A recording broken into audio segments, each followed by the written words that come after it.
Welcome to the Senior Woman Leader podcast presented by NAIA RISE. RISE is about respect, inclusivity, support, and education.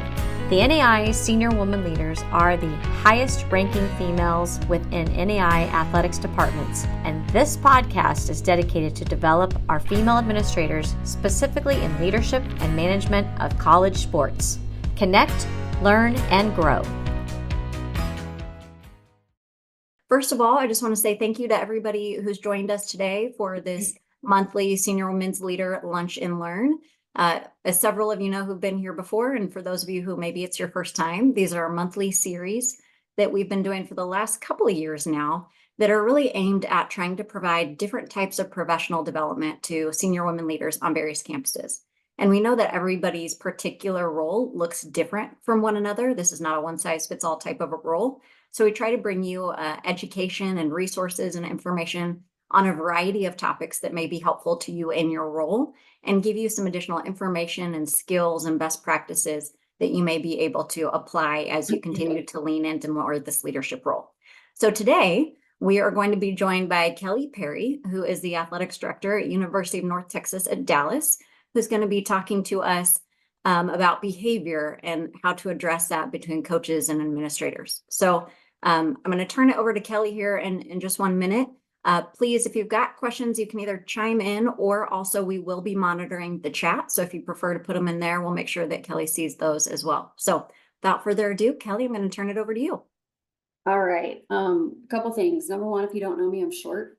And my office is not very kind to short people. So if my lights go out and I have to kind of like walk and maneuver around, that's why I'm doing it. Number two, like Chesney said, this isn't meant to be formal by any means. So if you have questions, feel free to interrupt, raise your hand or do any of that kind of thing.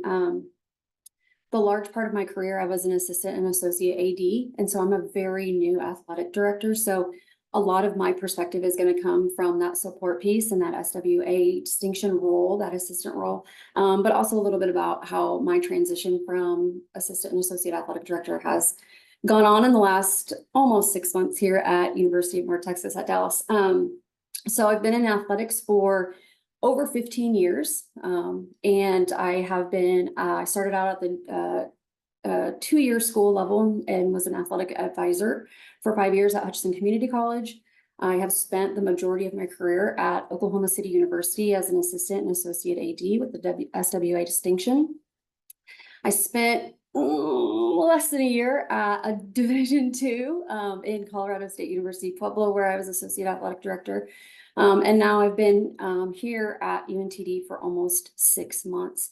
And I think that all those places and all those levels, you see that your athletic departments are made up of the same kinds of people. You have your crusty veterans who've been at that institution for 10 or 15 years, who kind of know the way, who lament about the old ways, don't like change. You've got newbies who have all the energy. They're like little puppies. You have people who've been there for 5 or 6 years, trying to figure out where they're going to go in their next steps. You have people who've been at their job for a long time, but are new to your institution. And so kind of trying to manage the success of your department, managing those personalities, understanding what their needs are. They have a silo within your department because of their sport or their expertise. And so you as an athletic director, you as a sport administrator or an assistant or associate are trying to navigate how do we maintain, how do we get success while all of these moving parts are going on. So the first thing you have to do is establish what those expectations are. And I think that for the most part, every university, every college has a mission, a vision, and what they value. And within that, your department has a mission, a vision, and a value statement as well. And that is going to be your natural first place to look at expectations. When you're hiring somebody, this is what we're about. This is how we manage our students. This is what we look at as what is successful. And this is going to be the start of, here's our standards. At bare minimum, this is what we expect from our coaches, our staff, so that we can best serve our student athletes. And those things have to be looked at, I would say at least year to year, because you're going to get leadership changes at the university. And the first thing they look at is the strategic plan. How is this what we're going to continue to do? How does that change our mission? How does that change our vision? When you're looking at athletic departments, the landscape of college athletics is changing all of the time. Right now we're seeing, how does name, image, and likeness change? How does kids not coming to college impact your departments, especially if you are enrollment based? So what you value, what you vision, and what your mission are going to be constantly changing. And you want to make sure that what your department is about, what those standards are going to meet those expectations, those changing needs. So I did give you guys what University of North Texas at Dallas is doing right now. This is a working document for us. And when I first got here, we didn't have anything for our athletic department. And so it's hard to make changes. It's hard to know what values your coaches and your staff hold if you don't have a mission statement. Right now, we don't have a vision statement because we don't know what we are, so we don't know what we are aspiring to be. So we're working on this. And I think the reason why I want to put this up here for you guys is because when I came to UNTD, I had all of these expectations of like, we're going to do this, we're going to do this, this is how we're going to do things.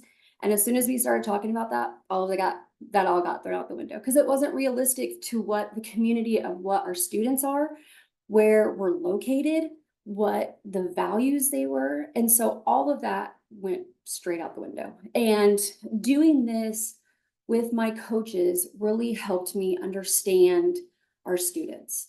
And it really has helped me understand what we need to be doing as an athletic department to make them successful and that we're going to be successful. So we're kind of working on this right now, and we're sitting with it to see if this is where we want to be. But I think by doing that and sitting with your coaches and understanding what you guys are valuing, what you guys are about, can help navigate all of these expectations that you're expecting, not only from your department, but individually from their sport and as coaches and staff. So everybody has staff meetings. And I think this is going to be the place where you guys are talking about your departmental goals. And you may not be like, okay, well, this is what our mission state says, but these are the things that you guys are talking about all of the time. If enrollment is important in your department, then you better have a best friend in the admissions department. There better be an athletic liaison for you, or one or two people who can constantly come to your meetings and tell you, these are the changes that we're making. Hey, we're no longer taking ACT scores. That was new the last couple of years because of COVID. So what does that mean for academic scholarships? What does that mean for stacking? What does that mean for admissions requirements? So having somebody like that, if that is something that you hold value, you need to have a good relationship with. Right now, financial aid better be your best friends, because if you don't know, I hope you do know that the FAFSA is not released yet, and it won't be released probably until April. So if you need numbers for enrollment and your coaches are recruiting and they're talking about money and they're talking about financial aid packages, you need to be honest with those kids, and you need to understand what that means for your university. And it's not just going to be, okay, well, everybody's in April, that's when we're going to get your stuff. That's not going to be the case. What does that mean for admissions? What does that mean for August when you have kids come in? What if you have a drop for non-payment? So all of these things that are outside of your control with the athletic department that greatly impact you is going to be necessary for your coaches and your staff to know, so that as they move forward, they can understand those expectations. And it may change this year because of this fact with the FAFSA, but how does that impact what you're trying to do as a department and what you're expecting your coaches to do, whether that's financially or roster management? What does that mean for you? So this is where those things can come together, and that impact the entire department. And this is gonna do, even if you don't look at admissions, as an administrator or sport administrator, you're gonna be talking to coaches, and that's important for them. So it's important for you as administrators to know even a little bit about what's going on at your university. And then once you do that, then you're talking about moving into those individual meetings. And I think that as you're moving up into that assistant athletic director, the associate athletic director, you're looking at the SWA distinction, the natural progression of that is sport oversight. And once you start doing sport oversight, then you're getting into these individual meetings. When I was moving from assistant to associate athletic director, like I knew 4 things. I know we were going to talk about academics, we were going to talk about finances, we're going to talk about what you're doing in the community, and are you over your budget? That's what I knew. And so, you know, I have my athletic director who's like talking to the coaches for an hour, and I'm like, "What? We just talked about this in 20 minutes. I don't know what you're talking about. Like we knocked this out." But then as you kind of get to understand what's going on about what does that mean for academics? Well, you know, my expectation for my football coach is probably not going to be a 3.4 GPA, but that's what my volleyball coaches is. And so what you're looking at is these are going to be the hard numbers of what you're going to be evaluating your coaches are, but you're going to make it specific to that sport. And so you're going to be looking at, can you fundraise the same amount in each sport? No. Are your academic expectations the same in each sport? No. And whatever it is that you guys hold a value, if you expect to have a winning season, if you have a tiered athletic department, do you expect that this sport is required to have X amount of roster numbers? What does that look like? So even within those, they may be the same requirements that you're evaluating your coaches or your staff on. It may be specific to that sport. And that's why the sport administration, the sport oversight is so important, is because then you have one person who's dedicated to 5 or 6 sports as opposed to one person dedicated to 20 different sports. So I looked at this as a really good way for me to be able to understand our coaches better. I wanted to know what they wanted to do with their life. I wanted to know what they wanted their assistants to do with their life. I would have informal conversations about other departments on campus and within our own department. You know, I had a veteran coach for one of my sports, and I was like, "Oh, you guys just did your media day. What are you gonna do that for?" And he was like, "Cal, I don't know. I don't know what we use that for. That's not something I'm gonna do." And it led to a conversation of, look, I'm at the end of my career. I'm as good as I'm getting. I'm not really looking at trying to do social media. I'm not trying to do any of that stuff. And I'm like, okay. And that little part led me to, okay, well, you talked about going to the end of your career. Are we going to talk about a succession plan? And what does that look like? So something that's really small about media day turned into a conversation of, this is when I want to retire. This is how I want to retire. This is who I want to take my place. And so then we talked about this plan and what he needed to do for his assistant coach in order to put them in a position to take over the program. And so having some of these informal conversations while you're having these individual meetings, when you're talking about what their evaluative criteria is vitally important. We just got a new athletic trainer. How are they working out? Are they communicating with you? How is the sports communications department working? Are you getting enough coverage? Do you feel like you're being seen and everybody's getting the awards they need to be getting? And so you're using those informal to get kind of a gauge on what other departments in the athletic department are doing, but also making sure that the needs of your coaches are being met too. And I think a lot of times, and I know we did this, especially at OCU, where we had areas of expertise, but we were also sport administrators. And I think you're going to have that at a lot of places where your other sports are still going to talk to you, and they're still going to ask you what my primary goal was, eligibility and academics. So you're still going to have coaches do that, but you're not going to be the main person where they're going to take their problems to. They're not going to be evaluated by you. And there does get to be some blurred lines there, but you know, that's why you have administrative meetings, that you can come together and talk about some of the same issues that you're seeing.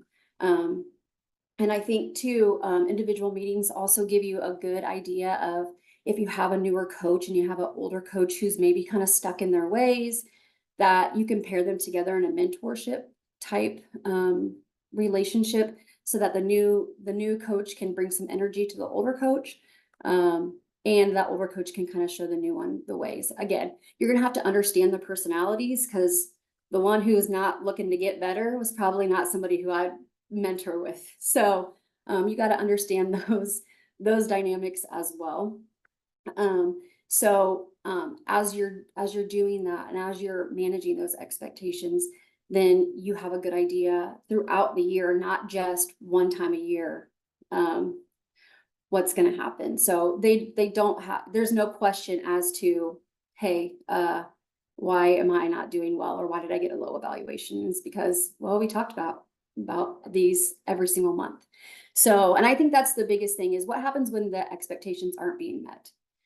And that's going to be one of the things that's forefront on your mind, especially as an assistant or associate AD. You may not be making those decisions in the long run, but you're making recommendations of, hey, look, they didn't do very well academically, they didn't meet their roster numbers, and they're going to be over budget. What are we going to do? How does that impact us? And I think the biggest thing that you're going to have to understand from your athletic director, or as athletic directors, we're making sure that it's very, very clear. These are the non-negotiables. You have to hit your enrollment numbers. You are going to be in very big trouble if you do not hit those numbers. And I think that that's really important, especially when you're an assistant or associate, because you aren't making those decisions. And if you're doing that evaluation, then you need to understand what your athletic director is wanting from you. And you know, and I tend to be a little critical, and I think some athletic directors, and I think in athletics we just are anyway, like, you did good, but you can do better. And I really like to be able to get a lot of different viewpoints on each coach, each department. You know, a lot of us do student surveys. So having specific questions towards sports information, strength and conditioning, academics and compliance. Do you know who your sport administrator is? Those type of things are good. Getting those, you know, athletic trainers tend to know everything. So they know when a coach isn't being very nice. So they're always a good resource of what's going on if there's issues. As you meet with administrative staff and you're talking about some issues in your department, it's good to get other people to tell you, hey, yeah, they may not be doing well here, but this is where they're doing really well.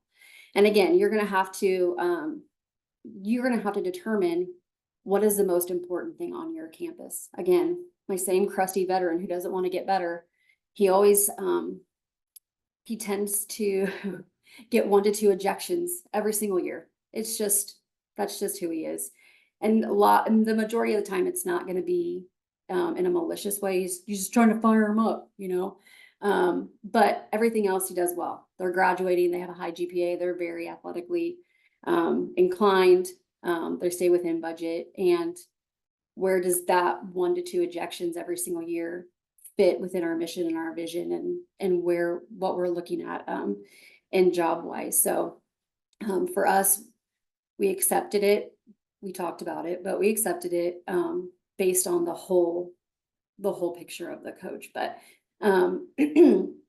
and I know I talked really fast, but the last thing that I do want to mention, because I did spend, and I have spent the majority of my career in this assistant associate SWA distinction role. And I think as we're trying to navigate in the NAIA what all that means and where we're trying to go with it, I think it's really, number one, important for athletic directors to understand the career aspirations of our people. I had an outstanding mentor. I mean, I don't know that anybody could have a better mentor than I did in Jeanette. But he was constantly asking me, what do you want to do? Do you want to be an athletic director? And I'm like, I don't know, maybe. I'm an athletic director now, and I'm not sure this is where I want to be. I think I see myself more as a commissioner, but I think this is an important step for me to do that. But for 10 years, he was like, do you want to be an athletic director? And I'm like, I don't know. And then he just kind of kept putting me in positions to help me make that decision. But on the other side, as assistant and associate athletic directors, and as you're trying to navigate what this SWA distinction means, is you have to dictate your own career. You have to tell your boss what you want so that they can help you make that happen. And while I may not have known that I wanted to be an athletic director, I asked for things. Can I have sport oversight? And not just sport oversight. I want male sports. I want it at places that I've been, they've been tiered. I want top tier sports. And I want to be able to sit in conference meetings. I want to be, if you're not there, I want to be sitting in cabinet meetings. So dictating what you want in your career is just as important as your boss asking you what you want to do. And so I don't think that the SWAL distinction is going to be the same on every campus because, and within every person, because they all have what they think this should mean. I think we might want some guidelines as to what it is, but you have to dictate your own career. You have to know what you want, and that way your boss can help you. Because if I don't know what you want, I can't give you opportunities. So, I'm encouraging you within your evaluation or in informal conversations. I made Jim walk with me to get water every single day. So that was when a lot of our conversations took place, as we're saying hi to all the kids who practiced in the morning, and we're like, man, we got 6 teams practicing in the gym right now. But that was where we would start having conversations. It doesn't have to be formal all the time, but they have to know what you want in your career so that we as athletic directors can help guide you and tell you, here's a good way for you to do that. And the last thing that I will say is I'm giving you my contact information. Have a network of people that you can ask questions to. It's vitally important. Whether that's in your conference, I have my FAC family. I have people that I can call right away that if I need help, they can help me with that. So if you don't have a group, you've got one in me right here. I'll help you as much as I possibly can, or else I'll give you the number of someone who's better than I am. So, because you can't do it on your own. Somebody else is going to have a different perspective, and we're all here to try to make you better. So that's all I got. I think I did that in one breath.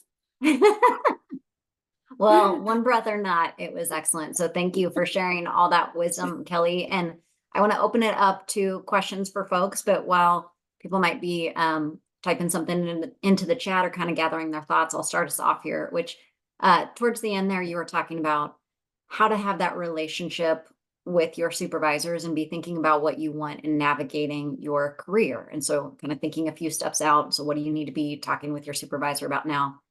And kind of setting some of those expectations. As I talk with SWLs around the country, I think we're still in a spot where a lot of people are figuring out what does the role mean for themselves on their campus. How do, my AD hasn't given me a lot of clarity, or I'm still not very clear. What guidance would you give to folks about how to set expectations appropriately also for their role and in a way that kind of fits their skill sets or the things that they may not be strong in yet, but that they want to learn? How would you guide them to set that up to where people have more clarity of expectations? Because I think a lot of people are struggling with that right now. Sure, absolutely. I think sometimes it's just asking to be at the table. I've never been, my role was academics and compliance, but I knew that as I furthered my career, I had to have some fundraising stuff. So I would just ask, like, hey, when you do a sponsorship deal, can I come with you? It may not be my area of expertise. It may not be, that's not where I want to go, but in the general sense of athletics, everybody should be a fundraiser. I think another good way too is find the areas in your department where there's missing pieces.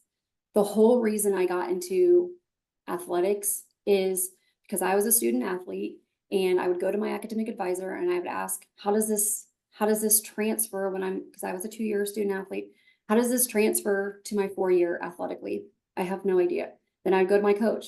How do my courses transfer? I don't know. Then I was like, boom, that's what I want to do. I want to be the middleman between athletics and academics so that I can help student athletes. And when I got to Oklahoma City University, that's exactly it. All it was compliance. And so then I noticed I was getting questions from coaches. Hey, do you know about scholarships? Do you know this? Guess what I'm going to learn? I'm going to learn about scholarships because we needed it. And so then what I did was have the ability to transform the entire role of what I was doing in my department. So what it looked like when I was hired and what it looked like when I left is not even close to being the same, because I would try to find the holes and be the expert in where we're missing, because my whole goal was, what can I do to make the coach's life easier, and how can I manage up for my athletic director? What did he not know that I could learn so I can help him and help our coaches, which ultimately helps our student athletes. Love that, Kelly. Kristen, I see that you have a question. Yeah, thanks. Thanks, Kelly, for sharing this presentation today. So I'm very new to the SWL position, just started this summer. My primary role is the head women's soccer coach at the school that I'm in. And so with you talking about the distinction of where you want to go in your career and sort of the ambiguity around the SWL role as we're all trying to figure out what does that mean. Do you have any insight into, is that position synonymous with an associate or assistant AD position? Because I'm the lone female in our athletic leadership team. There's our athletic director and then two other coaches who also wear associate AD hats. And so just as a female wanting to understand, is that title synonymous? Is that something that you would advise looking into clarifying or adding that other title? Sure. I think honestly, it depends with the person. If you want to continue coaching, I think that you can very successfully be the SWA on your campus. I think what it's gonna do for you is you're gonna have to be more visible to not only your sport, but the other sports as well. I think a natural thing that happens when you are the SWA or SWL distinction is that you become kind of an internal ops person, and you are looked at, especially by student athletes, as someone to come and talk to when I have a problem. And so I think that you have to acknowledge that that's a very likely part of what is going to happen. I think getting involved with maybe the ASA group on your campus, taking a leadership role in that way or a co-leadership role will help you in that department. I don't think it necessarily has to be an associate or an assistant AD. I think you can be a head coach and be the SWL, and just understanding that in that role, you're going to be serving more student athletes. And so you're going to have to understand more than just what your core group is going to, be. So putting yourself out there and making sure that when you guys have all athlete meetings at the beginning of the year, that you're a part of that. Hey, this is what my role is. This is what it means. It does not mean that I am the administrator of female sports. Make that very, very clear. You serve all of your student athletes. This is the role. And I think working with your athletic director to kind of clarify, hey, I know this is what you do primarily, but in this role, I need you to be XYZ. And I think that you can definitely successfully do both. Thanks. That's helpful. Just in the world of trying to be an advocate for women, I'm like, am I missing a space to advocate for myself? I'm not sure. I appreciate that. Yeah. Well, and I actually, not to call out something that Brittany said in the chat, but I'm going to, because I would emphasize it as much as I possibly can. Part of what she was saying was sometimes we get frustrated that the SWL role isn't clearly defined at each campus, but take that lack of frustration take that lack of definition and use it to your benefit to figure out how to fill the gaps. So in a way that works for you personally, I'm sorry, I'm ad-libbing here, Brittany, but in a way that kind of works for you personally for your career goals, but also in a way that works for your athletic department and your institution, like Kelly was saying, of like, where are gaps that somebody needs to fill? And if you can be the one to help fill some of those, you're automatically making yourself more valuable. So even though it's that frustration of just, I don't understand what this means, start to strategize about how to really use that to your advantage, because I think it can be a big opening. So appreciate that, Brittany. We also have another question in the chat from Mian, and I apologize if I'm pronouncing that wrong, Mian. The question is, as we continue to grow within our role as SWLs and administrators, what advice do you have for communication with coaches and respect for our positions? I think especially when you are working with your athletic director, I think they're going to be the ones that have to be very strategic and concise about what this role really means. Again, I think a lot of SWAs and SWLs that I've been at a few levels is that like, we are only doing this for female sports. I think your athletic director is going to be the main support piece for you on this. And when you have staff meetings, you know, even if you address it at one staff meeting, this is what we're going to use this role for. And you're saying that to your coaches, but you're also saying that to your student athletes. And I think that you say that over and over again. So if you have administrators, if you have an all athlete meeting, this is 1000% addressed. This is what this role means. This is why it's important. And this is why I value it. And coming from your athletic director, that's going to be vitally important for your student athletes. And then if you go into individual meetings, again, this is the SWA and the SWL position. This is what it means. And this is why we find it valuable. So it really starts at the top. And I know right now we're kind of in this limbo area, but again, that's why Chesney's saying, use it to your advantage, create the position that you want it to be, so that when you're communicating with coaches and your athletic director is on board, they understand this is what it means. And so that there is no, you know, ambiguity, or there is no confusion about what that role is. And again, it's going to look different on every single campus. It's going to look different for the individual. Because I know for me at Oklahoma City is different than how Brittany uses it as at Southeastern, and at Langston it's used differently. So I think that's the beauty with it. And we just have to wrap our heads that it's not just going to be across the board. This is what they do. So that would be my advice. Hey, Kelly, it's Yes. Kobe Mackin. Hey, Kobe. Ironically, I am actually moving into your former role as compliance and academics at Oklahoma City University starting God tomorrow. bless you. Yep. But I have a little bit different background. I know we've sort of briefly met once, but I actually have been an athletic director, and because of kids and all that, I've kind of taken a little bit different detour in my career. And so now here I am in this position. And so what kind of advice, not necessarily specific to OCU, but like for a more senior administrator, someone who's, you know, been through a whole lot, like, and I have a new athletic director that you didn't, you know, have here. So there's an opportunity for me to define this role. But what do you see the SWA does you know, that has that kind of experience? Like, what kind of like top tier leadership would you recommend or expect that they might be involved in? I know you mentioned sitting in on cabinet meetings when they're out, but like, you know, what kind of thoughts do you have on that? Sure, because I think what you're looking at is you might have I might have hit my ceiling, but because I've already done something that I'm above right now. And I think you have an opportunity because you're moving into a different role, but you already kind of know the department.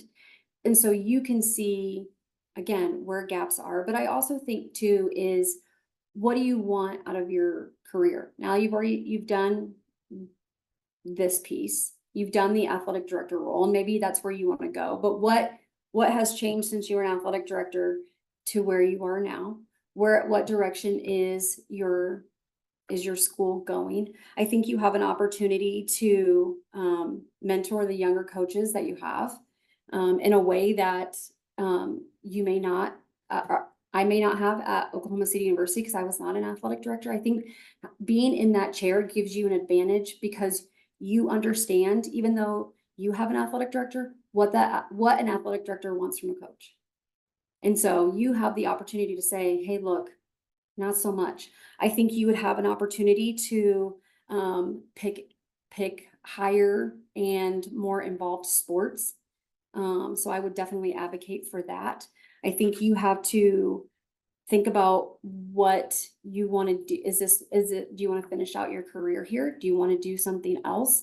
I would be looking at some more professional development, looking into the administrator. But again, I think it's where do you see yourself? Do you see yourself sitting back into the athletic director's chair? And if that's the case, what has changed since you've sat in that chair that you may not have the most information on? And that's what I would be concentrating on. And then while you're doing that, you can also be serving your coaches and your students.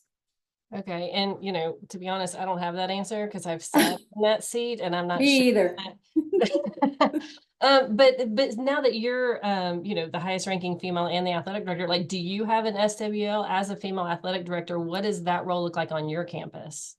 For me at this time, I do not, because all of my coaches are male. I think as we're continuing to grow, we're looking in the next couple of years adding adding sports, but it is not my want or desire to be the SWA, SWL. I want somebody else to do that because I want to be able to mentor a younger administrator or somebody. See, I told you, lights. That's what happens when you're short. But yeah, that's not my desire or goal. I want there to be somebody that is, I think it's really important, honestly, because you don't want to go to the athletic director for everything. You got to be the sounding board. And likely just because I know your institution, your location is like right before the AD. And a lot of administrators are that. And you're like, whoa. Let's not bring that there yet. Let's talk this out a little bit before, because if you do, it will not go well. And I think that's a lot of the times that's what your role is going to be is like the sounding board of, hey, I really want to do this, or hey, I'm really pissed about this, and be like, well, let's take a step back. Let's talk about it first. How are we going to approach the AD, and how can I be that support piece for you to do that? I think that ends up being a lot of the SWA, the SWL role. For sure. Thank you. Yep. Any other questions for Kelly?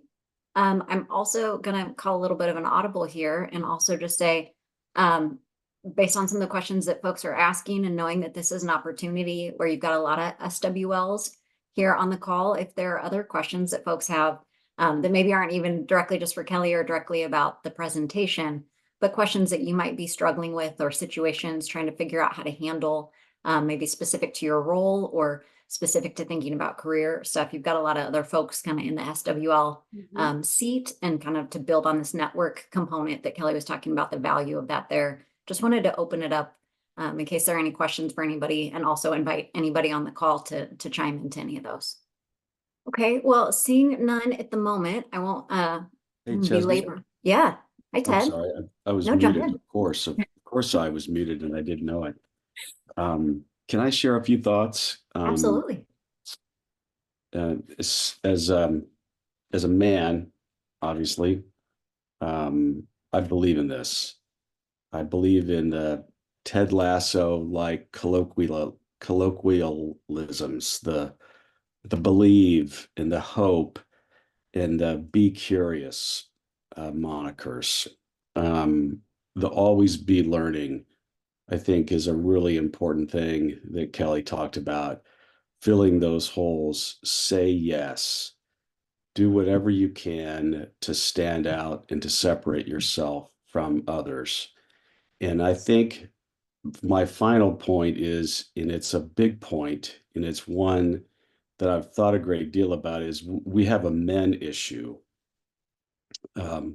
with respect to this role. And I think we need to focus our attention, and maybe it's the men on this call, maybe it's Will Wolper. So I've looked at who's on here. We've got 2 commissioners on here, myself and Will. We've got Darnell on here as a male AD. This is also a male issue, and it's the big elephant in the room. And I'm not afraid to point out the big elephant in the room. And I think there comes a time when those of us men on the call in this effort that think that this is really critical and really important, that we have to step up and do some leading in this area, and to say to the men ADs, you're missing out. You're missing the point here. And if you're not valuing this role, then we really need to sit down and have a fierce conversation. And I think it's difficult for women in your shoes to go in, close the door, and sit down and say, we have a problem, right? It's hard. It's a really hard thing to do. But if you feel like you have built those kinds of that kind of a relationship with your athletic director, like Kelly said, the informal stuff to me is a really critical piece. It just helps humanize, it helps get to know, it helps with the trust. And I think a lot of times men are fearful, men are threatened, men don't trust. And I think we've got to have it's a movement. It's slowly moving, but I think we have to address the men in the audience and let them know that they're missing the boat here, and that this is a critically important role, and it can be an amazing role if you just allow it to develop. So those are just a few of my thoughts. Thanks, Ted. We also have another question in the chat, asking, would love to hear if anybody has any practices on how the SWL role can actively support women in the athletic department. I'll answer first. But I think if one of the key pieces is understanding the dynamics between the men and the women in your, not only in coaching, but student athletes. So a really easy piece is looking at your EADA report, or getting involved with your EADA report, talking to your athletic director about that. At our last, at my last school, we had, we had some discrepancies. Every 5 years or so, you should probably do a Title IX review, being a part of that Title IX review. But I think too, if you are outwardly vocal about your desire for women in athletics, that's going to come across. And I think that all starts with your visibility. What are you doing within your athletic department so that the student athletes know who you are, what you're about, what you care about? I think those are all ways that you can advocate for women. What does your social media say? And it might be different on each platform. My Twitter platform is definitely business based, but the majority of it is celebrating women in athletics, what they're doing, how they're doing it, giving shout outs, praising our women student athletes. We did big things for Title IX 50th anniversary, but we can do that every single year. So I think that you can do things in big ways and little ways. And if you feel like if you're not seeing that enough on your campus on the sport information side, or you see that there's a discrepancy in some ways, say something about it. Yeah, and I'll piggyback on that, Kelly, and Ted, to what you said. Not here. I think that we as females need to be our own advocate and not think that someone else is going to champion your cause. And not be afraid to speak, that know that there are situations that someone's calling. Let me hang up. There are situations where you and you alone are the one who can speak up, whether it's advocating for yourself or for other females or other males in the department. But there's not anyone who's necessarily going to champion that cause more than you can yourself. And I mean, disclaimer, not at OCU, but I've had men look at me before in the eye and say, I'm sorry, I didn't bring that to you, even though it's your jurisdiction, because the topic was too sensitive to discuss in front of a woman.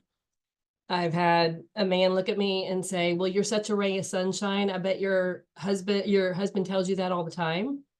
And this is in the workplace. And, I think those kind of comments, especially women in athletics, probably endure a whole lot more often than we're willing to talk about or admit a report because we're either scared that if we report something or if we stand up for ourselves that we might face repercussions, we might lose our job, it might hinder our career path. And I think that's doing a disservice to the whole situation that Ted, pointed out, is that, our gender has nothing to do with our ability to do our job. And we've got to speak up because we are creating that change, but it happens much more slowly when we allow things like that to be said and we don't create a change through that. Not that you're out to get somebody's job because they said something dumb, but there is education that needs to happen so that not just for yourself, but for those coming after you, the culture and the climate is growing and becoming more educated and more, more evolved, if you will. So that's my biggest, I champion that cause, is be your own advocate because no one else is going to care as much as you can and should. Well, and to go off of what you just said, I think the biggest advantage we have is exactly what you said. We've all probably been in one of those situations, unfortunately, where a comment or something uncomfortable has happened to us. The fact that we have been in those situations makes us a huge piece coming into administration of the best way you can support women is to look internally. How did you handle those situations when you were in it? What situations did you feel that you couldn't pass on to anybody else? We've all been there. So then the other females in our department, hey, I've been in this situation. This is how I handled it. This is what I think. Talking that out. I don't think that's something that we can sit there and look for somebody else to tell us how to do. I think we have to look internally and say, what have I faced that, other women most likely are facing, and how can I talk them through that? And how can I help someone? If I didn't have anybody there to talk to me, how can I be that person for somebody else? I also think, we have a lot of people, I've had a lot of coaches, who are now in the SWL role say, I don't know what it means to be a coach and administrator. I think we're also undervaluing ourselves in that area of, this is the same thing. You may not be on a field or on a court teaching student athletes, but it's the same thing. Take that mentality of you figured it out at one point in your career to get in there and fill in those gaps and learn your craft. It's the same thing here. Just because it's an unfamiliar area in administration, it's no different of a mindset. Come in there, look at what the gaps are, look at what the needs are. Probably better than your administration, than your higher tiered administration, what kind of the vibe of your coaches is. So some of those gaps way more than they're going to know. So step in there and you can bring that to the table of, look, I know these people are frustrated because of XYZ. What can I do as a coach who also may be feeling that, but now who has a little bit higher responsibility? How can I help ease that situation? How can I help ease that stress? What can I do to step in? So it's not, I think a lot of this stuff isn't going to be told to us. It's going to be, we have to look internally at the stuff we feel regardless of our current role, whether it's a split role, AD, coach, associate AD, whatever that is. What do we feel? What have we felt in our careers? And how can we help fix that going forward in our departments to make it better? Well, and to your point, Brittany, if we have been in those situations and faced inappropriate comments or actions or sort of been belittled because of gender or whatever those things are, if we have, then why wouldn't the same be occurring to other women in our departments or female student athletes? And how do you use your power? Because you all have power and wisdom from your experience and your history and kind of what you've learned along the way. How do you use that to counsel those other women, but also to talk with the men or to begin to change the culture? So it's not like that's an easy thing to do, but it's going to take some of that, and for all of us to continue to step up in ways that might feel comfortable and in ways that might not feel comfortable to start to change that. And I think it's easy for all of us to sit there and talk about the uncomfortable situations at the times when we haven't been given the voice, but it's also just as important to sit there and who are the women who have reached out to you, who did make you feel important, who did empower you. That's just as important to focus on as all of the setbacks and the hurdles we may be facing. There still are a lot of people out there who are willing to help or who have helped you. So focus just as much on that too. And how can you be that to somebody else? Excellent point. Any other questions or comments from anybody? I don't want to cut us off, but I do realize we're getting towards the end of the hour. So I'm going to use this as a segue. We have our NAI National Convention coming up here in a couple of months, April 5th through the 9th. And For those of you who have been to the convention before, you know that there's business that gets done in the form of legislation and that sort of thing, but also a lot of professional development, workshops and other things like that, whether it's kind of key topics going on within the NAIA level, or a lot of things that are really campus focused about sharing of best practices and professional development and that sort of thing. In addition, for the first time this year, now that the SWL is an official role that we have as of this past August, that means that we are also forming the Senior Women Leaders Association. So what that means is, if you've heard of the Athletic Directors Association or Coaches Associations, where anybody who holds that role or that title is part of this association, it basically means they have a community. So now that means SWLs have their own community, which really has two goals. One is for professional development. So conversations like this, discussions about how do you figure out your role? How do you continue to gain wisdom from other people who are kind of facing some of the same things or have solved some of the issues you might now be dealing with. In addition, what it does is it creates an opportunity for SWLs to really be part of the governance of the NAIA, which includes things like having a voice in our legislation, probably down the road, not quite right now, but as we get formed, also things like if there's something that SWLs care about and would like to initiate change in the association, this is an opportunity to do that through proposing legislation or by having a voice in conversations and being in some of these same rooms. So all of that is in kind of the initial stages, as this is our first year as an official role. But I want to give a big shout out to Brittany Keller from Southeastern, Shaq Kinslow from Langston, and then Erica Baldere from SOCA, who are really kind of helping to lead that charge. All three of those women have been involved with the SWL role since basically it was a concept and first getting passed in the association. So they're helping to get us started. But as we look towards the convention, the SWLA, that association, will have its first business meeting at the convention. And I think a big part of what we'll be talking about is more information and questions and feedback about kind of forming the group and its leadership structure. And then over time, we'll also begin to get into kind of what are the initiatives that you all are passionate about and want this association to be more active in or to lead forward and that sort of thing. So there will be a business meeting at the convention, which also includes an opportunity to provide a caucus vote on all the legislative proposals. So if you've been to our convention before, you're used to seeing that at the business meeting of here's how the presidents felt about a particular proposal, or here's how the commissioners felt about a particular proposal. Well, this year we'll also say, here's how the SWLs felt about that proposal. So that'll be part of this. And then in addition, we'll have a workshop. We're still kind of figuring out all the specific details, but that's focused on some of this kind of conversation we just had here, figuring out the role of your role as an SWL on your campus and the way that works for you and what your campus needs. And some of these same kind of questions, as well as thinking about SWLs within the conference and those sorts of things. So we'll expect that kind of over time and years to come, there may be more and even more programming related specifically to SWLs, but this is kind of where we're starting for this year. So I just want to plug all of that. I'm also putting in the chat a link to a survey that we have out there that hopefully you may have received earlier this month. But this survey is just looking to get some more feedback just to make sure that we're focusing all these things in the ways that best benefit you. So if you have any questions about convention or anything like that, please feel free to contact me offline and I'm happy to help through any of that. And then the last announcement I will make is that we'd love to see you back here at the next Lunch and Learn on March 13th. And our topic is supporting success, the SWL's role in relationship building and problem solving. All right. Thank you so much, ladies. Appreciate it, ladies and gentlemen. Thank you for joining us here today and look forward to seeing you next month.